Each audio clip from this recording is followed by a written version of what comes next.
Oh yeah. What's going on, everybody? We back here with another episode of The Dental Den, hosted by your boy Lit Dennis and myself, Keith Smiles. And today we have a super special episode. I know I say every episode is special, but this one is special to me because I got some dear friends, colleagues, and we put some respect on their name here soon. Graduation is coming up, man. But we here with my guy, Dr. Julian Jones and Dr. Marissa Lee, man. What's up, y'all? How y'all doing today? Good. So, Appreciate y'all for having me. I appreciate y'all for stopping by, man. Busy schedules. You know, y'all was wrapping up y'all clinical requirements and everything. So I know it's been busy for y'all, but tell us a little bit about yourselves before we jump into these conversation topics. Again, I am Marissa Lee. I'm a fourth-year dental student, now Dr. Marissa Lee. So I'm from Gainesville, Florida, the founding city of Gatorade, also the Sunshine State. I'm 29 years old, and I'm headed to Chicago, Illinois for a pediatric dentistry residency. What's good, y'all? Dr. Julian Jones. My patients call me Dr. Ju. From Memphis, Tennessee, born and raised. Yeah, man, you know. Yeah, say Say, man, you already know what it is, man, Dr. Ju, man.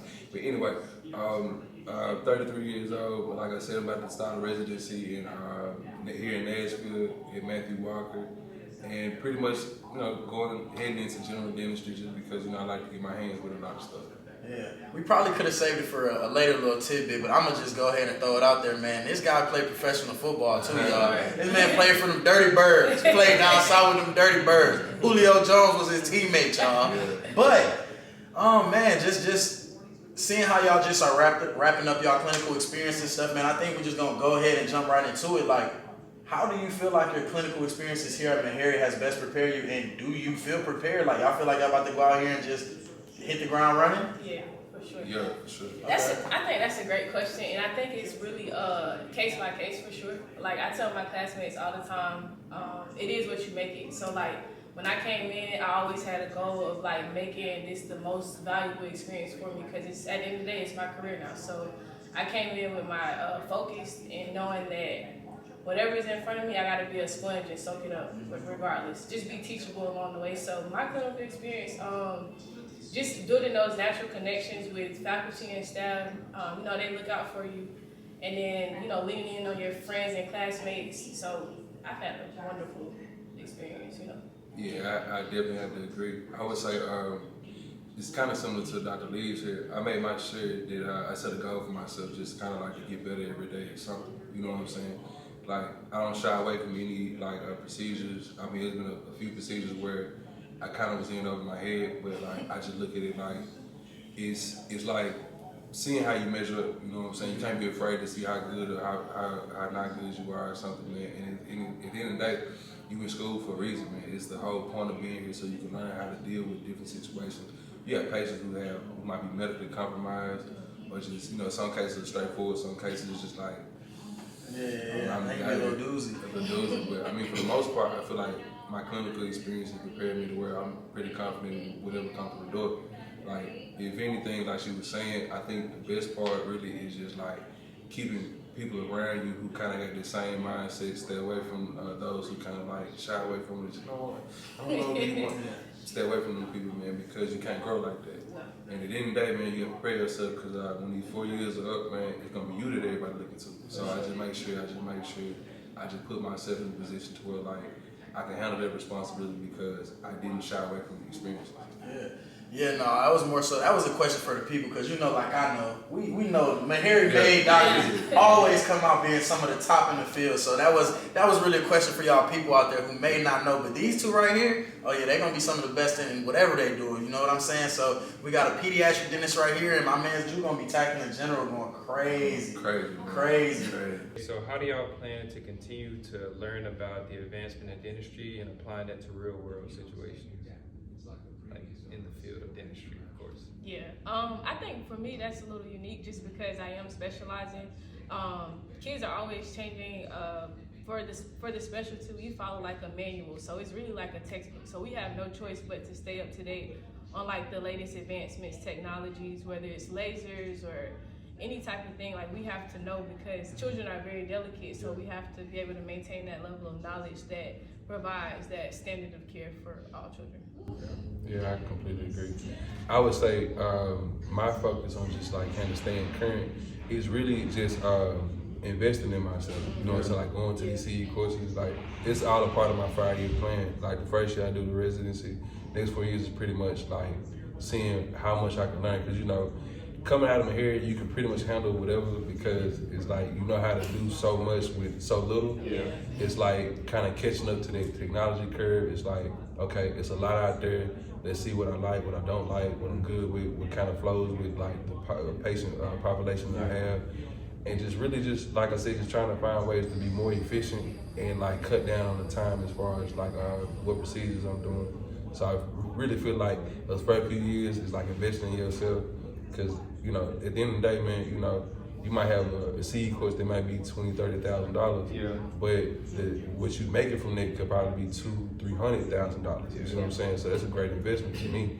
So I just more plays like that and just like staying open-minded. You know what I'm saying? Just like I feel like when you kind of close yourself off and you don't like keep in mind of like expansion, you kind of like wither away because as you see, you know, the world is changing. Yeah. So y'all been D1s, man. You see how it's changed from the first day you walked in to like now. Yeah. And imagine like there's so much stuff in store for y'all where like honestly, I feel like y'all have a better experience than we had, even though we were the COVID class to come in. Yeah. But I feel like with them opening stuff with like digital dentures with even Dr. AI. Even AI. Yeah, even AI, bro. I feel like y'all have like a better grip on like, you know, the more advanced technologies in dentistry coming out of here. So I feel like, you know, investing in yourself kind of gets you there.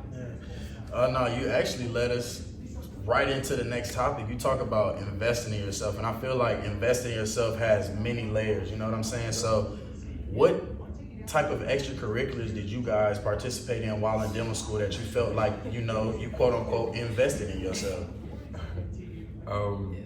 I would say just getting involved with student organizations. Like I served as Mr. Meharry like my D3 year, and just the opportunity to kind of like network and rub elbows with like the who's who in the community, kind of like expanded my network as far as meeting people who are in these positions, who are, you know, in private practice, or who held like some type of position where they're like the president of a dental service organization or something like that, or even just, you know, meeting a few people who like a part of the Titan organization, just kind of like getting into that mode of like, one goal of mine is to kind of be in a major city with a sports team and kind of be like the team dentist, and just kind of working on those interpersonal relationships to kind of like, hey, I'm Dr. Jones or Dr. Jude, you know, I'm a dentist in town, do you have any, you need a cleaning or something like that, hey, let me clean your teeth. Yeah. It's something to kind of like, you know, work on it, like networking, and just kind of like I get this from Marissa, like it's just kind of like learning people's like name. I'm bad with like names, but I'm great with faces. Like if I seen your face before, I remember you, but just like putting a face to a name, I feel like that's one of those things you can kind of do to kind of like improve yourself in that day. And just to echo what he said, I mean, outside of like the clinical aspect for real of dentistry, majority of it is networking. Like, if we being for it's not about what you know, but who you know. I mean, obviously, you know, Harry equips us well for what we should know, but a lot of it is reaching out to our network, which is Maharians, whether they graduated 30 years ago or 5 years ago. Like, it's big. So for me coming in, like, extracurriculars, I tell people all the time, I don't do anything I don't want to do. So like everything that I committed to throughout my dental school career, I wanted to do it. I knew like when I first came in, I wanted to be a part of the SCA in some capacity.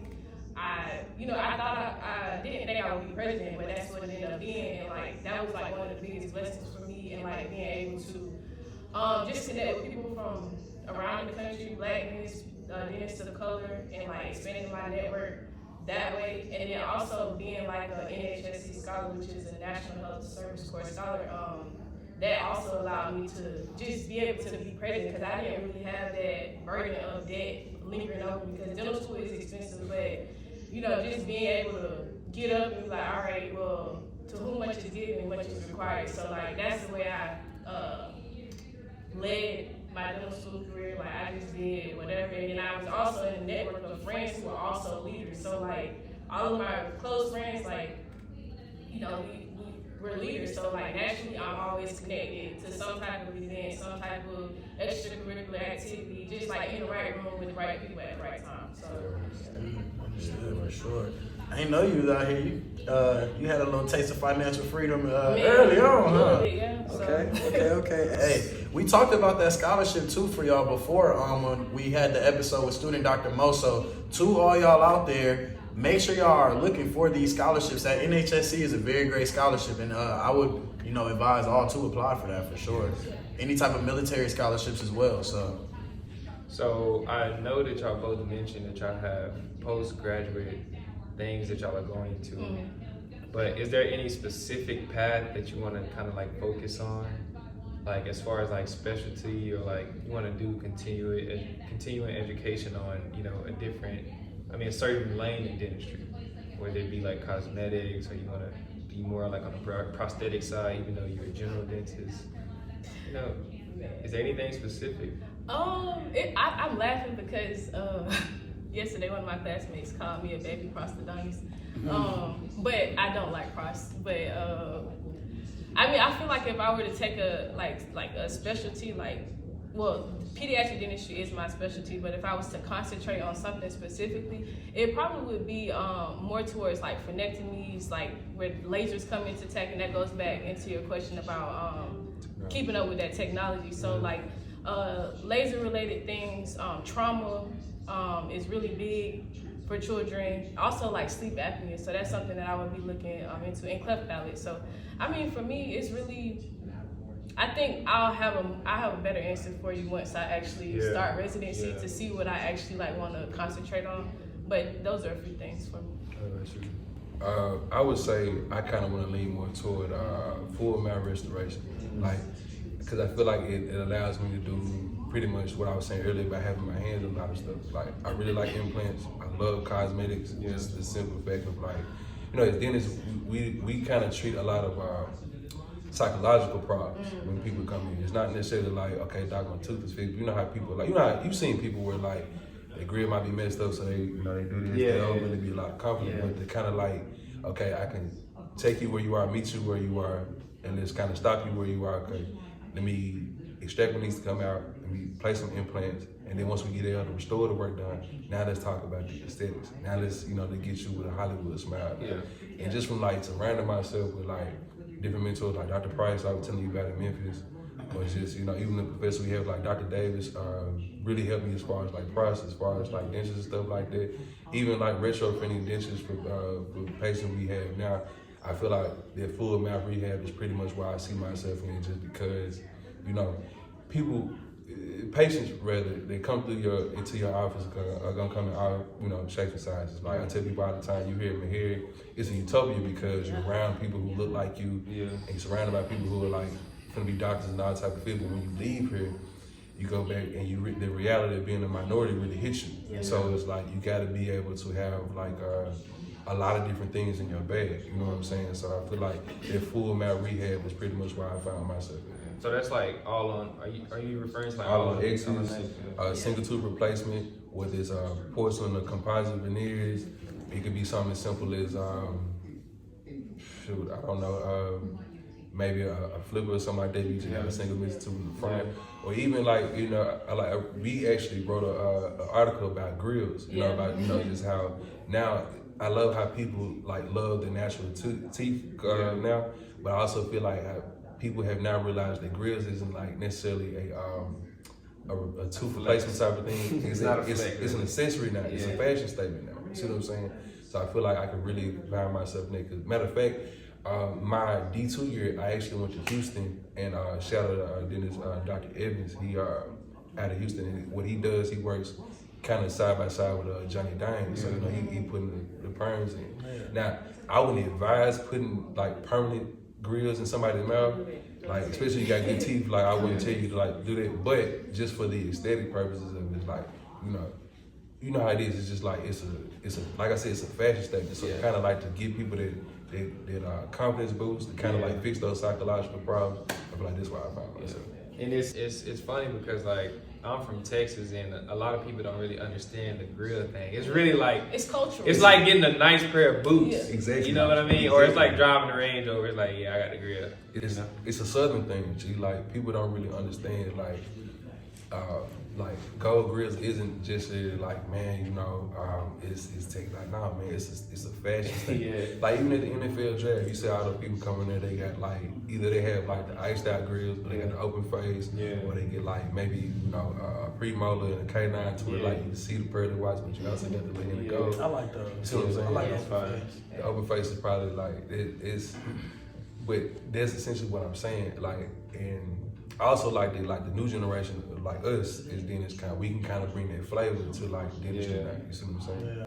And also to highlight, like I think a large part of that, like the grill culture, like whatever it may be, even like the full mouth rehab, a lot of it is education, like letting the patients know, like, okay, yes, you can have X, Y, and Z, but you also are responsible for maintaining this, whether that's coming to the dentist twice a year and, you know, maintaining your oral health. So that's the bottom line at the end of the day, preventative and oral health education. Yeah.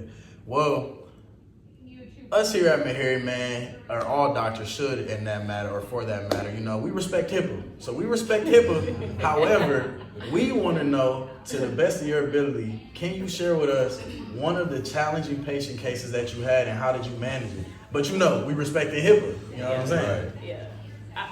Go ahead. I actually presented this case at one of our biomedical integration seminars that we have school-wide. I have to stop you because I text you that Yeah, day. you did. She went crazy on this did, presentation. man. It was really good. You did. So like, so Meharry we have a seminar class where the entire dental school, faculty, staff, and each class comes together and we basically like collaborate from each class and go over case presentations, different topics in dentistry. So my case is one, to your question, that challenged me. I had a Hispanic lady, middle age, no outstanding like medical history, but she was a recent immigrant from Mexico. So she had, I'll just say the standard of care outside of America is not equivalent to what you get here. Like American trained dentists are top tier. So like even in our communities, like people go to different countries and try to get oral health care, like these veneers or whatever they're getting. And it's just not clinically acceptable. And that was the situation that I was handed. Like, and as an undergrad, like in dental school, you see this case like, damn, like, well, what I'm supposed to do with this? Like, you know, you're trying to figure it out. This is my first year in clinic. I'm like, oh my God. But fortunately, like going back to your original question of my clinical experience, like by the time I entered clinic, I had already like formed those relationships with faculty. Like, okay, I know who to go talk to about this, get this done, you know, take this x-ray, what are my next steps? So like I was always being proactive with that case, like from taking clinical photography cases, tracking like what I was doing. Cause she came in and just because of the timeline and like being at a teaching institution, it kind of goes slower. So I wasn't able to complete her care, but like she was a full mouth rehab case. Like she had some anterior aesthetic stuff going on. She needed endo, like every department in dentistry you can think of, she needed it. So like I really like now like all of the anterior endo is done. Endo at the time was like one of my weakest points. Like I didn't like endo at all. But that was like a turning point for me where I was able to like, okay, I don't like this is a weakness and I identify it, but I'm also get better at it. So I don't have a choice, so I'm gonna do the endo. Mm-hmm. So I did the endo. I was able to work with all of the endo faculty to get it done. And like just seeing the different lanes that they take to endo was cool, and learning from them. And really just being open-minded for real. You gotta be open-minded in whatever you do. So I did the endodontic work on her, which is root canals. She needed a full mouth of root canals. And really just taking it step by step. But that was definitely a case that challenged me because now she need like crowns and all kinds of stuff. Excellent. To those out there who may not know what endo is, we talking about root canal therapy right now. So needed some endodontic work. Yeah. What about you, Dr. Jones? I had quite a few cases that kind of like challenged me. One in particular, this thing is that I had a patient who how to put this politically correct, was a bit urban, like very urban. Okay. But I relate. But this is why I say go back to your question earlier about the clinical experience. Is like learning those interpersonal relationships with your patients. Pretty much is like 90% of the case. Because the 10% is you doing the work, but 90% of the case is can you relate to your patient in order for them to understand what you're doing. So since she and I kind of share an urban background, like I said, me being from Memphis and her being from where she's from, like I said, because of HIPAA, I don't want to violate any HIPAA violations. Like when I say this lady needed extractions, needed a root canal, 2 root canals on the site, needed a couple fillings, and like 2 bridges and 2 single crowns, and just to kind of, and this, when I first got it, when I first walked to the clinic, so I was already slow, right? I was already slow and was in the process of building up my confidence, but it's just, what kind of helped me get through it though was just like, okay, kind of really like going back to my notes from those previous like preclinical classes and kind of like just reading beforehand and then like really just walking in there confident even though like I probably was scared out of my mind. You know what I'm saying? Because you know, you go through, you think like, okay, if I'm doing a root canal on any of these teeth, if I perforate, okay, this turned from a root canal to an extraction or anything like that. But I mean, just really trusting that I know more than what I really do. Cause like, trust me, you know a lot more than what you think you do. And like when you get in there, it's like, you know, with anything, you just take your time first and then it's for you to come. And it's like just really being able to relate to her to let her know like, hey, you know, thank you for having the patience with me, because I'm not gonna lie, man, I took all 4 hours of those appointments sometimes. Even sometimes I was working through lunch and before our appointment turned into like 6. But it's just a matter of like, man, working through it and like, this when I kind of like understood like the importance of phasing, you know what I'm saying? Because when you phase correctly, it makes everything else kind of run smoothly because you don't wanna like do a filling and then you gotta go take her to oral surgery to get these extractions, and now oral surgery might have messed up our class too. You might have had, now you gotta go back and redo the filling and stuff like that. So it kind of just worked her up, and she was just real patient with me throughout the whole process, even from gave her a few removable prosthetics. For those of you who don't know what removable prosthetics is, it's also known as like a partial or a complete denture or partial denture, same thing. But just even that, like I said, so just working up from, you know, basically like, doc, I need help, to, oh my God, Dr. Ju, thank you. You know, diagnose shit, right. Treatment plan. Reevaluate. But yeah, so just, I would say that was kind of like my most difficult case for one, just not having the experience, and then for 2, it's just kind of like feeling my way around like all those procedures. Yeah, no, from one former athlete to another, I think it's very much so relatable in this situation. But man, you gotta trust and respect the process. Yeah. You gotta trust and respect the process. Always. So based upon y'all experiences, what advice would you give to the students who are in the clinic and preclinical students? Okay. So transitions, right? Yes. Okay, I got you. So, I mean, what I know is that each level of dental school comes with a different devil, and that's for real. So like, when you're going from first year to second year, it's a beast. I would say second year, man, hands, because it's like you're still in didactic courses, but you're also preclinical. So you're literally coming to school 6:30, 7 o'clock, leaving 6:30, 7 o'clock.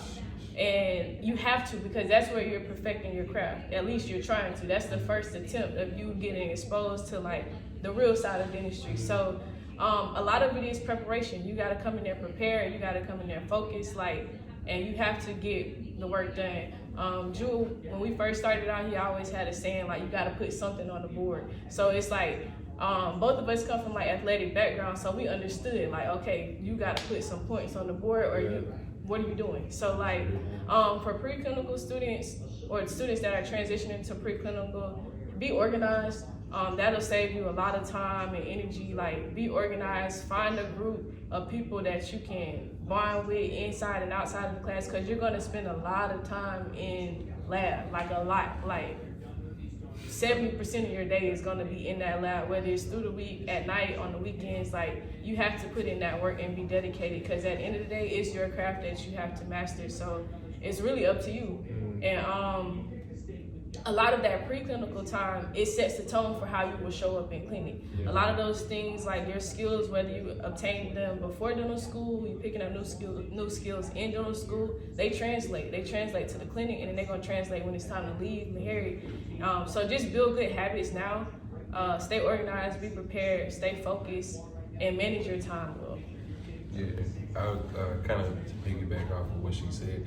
My advice to students in the clinic would be, for one, find your mentor, simply because, again, it just makes more sense to pick the brains of people who are already there. You know what I'm saying? And like the folks who kind of like amongst your peers, because your peers only know so much. Your peers know what you know. The blind leading you know what I'm saying? blind. It's the blind leading the blind.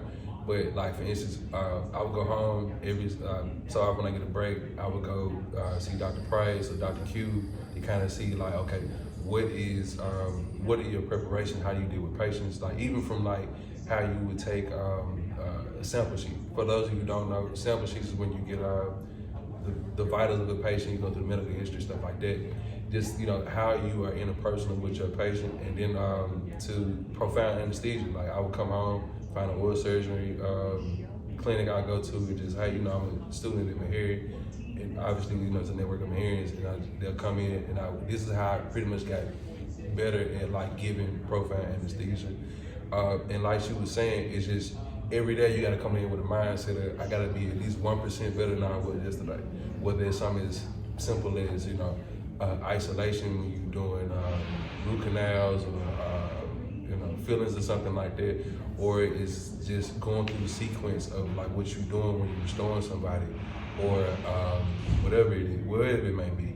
So I would say you like just kind of don't go home unless you put something up on the board, like she was saying, because, you know, as athletes, we understand, like, every day it's like, you gotta get better, you gotta get better, you gotta get better, because at the end of the day, when you graduate and, you know, you get the cap and gown, you know, everybody crying and hugging, so, oh my God, I should make my baby a doctor now. The next day when you're in the office, it's on you. Yeah. You see what I'm saying? So you don't have a professor to go check in with, and it's pretty much how you gotta grind, you know. I know, you know, 4 years of dental school ain't really, like, it's not the easiest. Like, what we do ain't easy at all. It's a slow grind. It's not sexy. It's not cool a lot of times. It's a lot of work. It's a lot of, like, long nights, early mornings. But, you know, at the end of the day, you just kind of gotta have that why in the back of your mind when stuff start to get tough on you. It's like, man, you know, all right, cool. Somebody depending on me today. Whether it's like this patient who's gonna come see me, or, you know, my classmates, or, you know, whatever it may be, you just gotta understand, like, hey, my family depending on me. And a lot of time, man, you gotta find encouragement to show up for yourself. Like, you know, I tell myself that all the time, like, I depend on me every day. You know what I'm saying? When I wake up in the morning, I just, first thing I look at in my mirror, I got like a little message that says, like, I burned the boats, so I wouldn't run back home. You know, I came to conquer, so that's what I want to do. You know what I'm saying? I don't know about y'all, you know, like I just said, dental school is expensive. I took out almost $400,000 just, you know, get it. So I'm finna get up and go get it. So my advice to clinic students is just like, always have that why in the back of your mind. Always work on profound anesthesia. So find yourself living in the oral surgery clinic just because, I'm not telling you to be an oral surgeon, I'm just telling you, like, majority of your job is, okay, how can I make my patient comfortable? And they already scared, right? You know what I'm saying? They already scared of you because nobody likes a shot, nobody likes the drill. So these are the things that you got to combat. Whereas, okay, once you master that, it's like I was telling you earlier, like 90% of the case is psychological, because it's like you fighting somebody who's scared of the dentist, or they neglecting the dentist, so they're in major pain, and that's why they're in here. And let's be real, the last time you're gonna see an ideal situation is in the stimulation lab. Everybody who you see is pretty much you or the last resort. So that would be my advice, to kind of like work on their profound anesthesia, find you some mentors, and just really, you know, keep that why in the back of your head. Facts. Well, to our viewers out there, man, I know we have slacked y'all the last couple weeks, and please do not reprimand us for it, man. But at the Dental Den Docs, we do like to leave our viewers with a dental gem, and that could be on anything. It could be dentistry, or you could just give some life advice, money, whatever it may be. So to conclude our episode today, Docs, what dental gems do y'all have to leave with the people? Man, I keep it simple. Always believe. Always believe in yourself, believe in your dreams, believe in the people who support you because they believe in you. And remember that it's bigger than you and anything is possible. So you can do it. If I can do it, if they can do it, y'all can do it too. So make it happen. I would tell you, Jim, I believe everybody is a little philosophical. In order to get what others don't have, you must do what others don't do. Point blank, period. Yeah.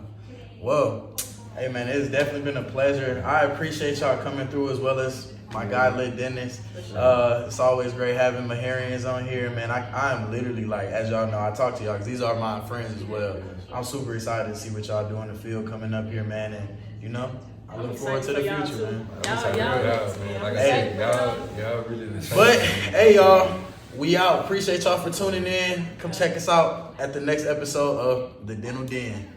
Peace.